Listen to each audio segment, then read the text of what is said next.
Καλησπέρα. Ένα σύντομο κυριακάτικο βίντεο από το πάρκο της γειτονιάς μου για να μοιραστώ μαζί σας μια ωραία συγχρονικότητα που συνέβη. Ρώτησα την Ταρό τι νιώθει αυτή τη στιγμή το Divine Masculine μου για μένα και η απάντηση ήταν The Emperor, που σημαίνει ότι του βγάζω όλα εκείνα τα συναισθήματα ότι θέλει να είναι ο αυτοκράτοράς μου και συνεχώς για εκείνον βγαίνω η αυτοκράτηρά του. Δεν θα πω περισσότερα για το τι σημαίνει αυτό το χαρτί. Θέλω να εστιάσω στη συγχρονικότητα που συνέβη. Αμέσως μετά από αυτή την απάντηση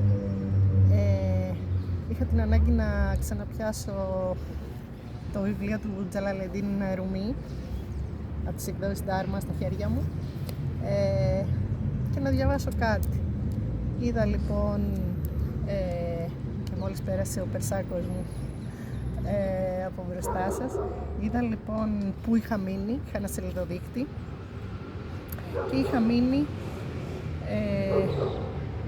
στο ποίημα αριθμός 41 που έχει τίτλο «Είσαι βασιλιάς και αυτοκράτορας».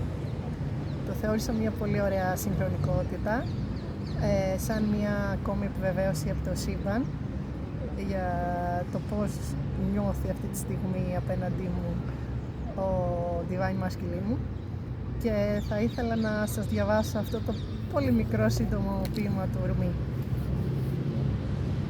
Είσαι βασιλιάς και αυτοκράτορας.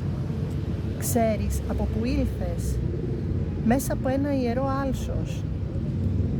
Μα δεν θυμάσαι καθόλου εκείνα τα πνευματικά στάδια? Εκείνα τα πράγματα τα ξέχασες και έτσι είσαι μπερδεμένος και χαμένος.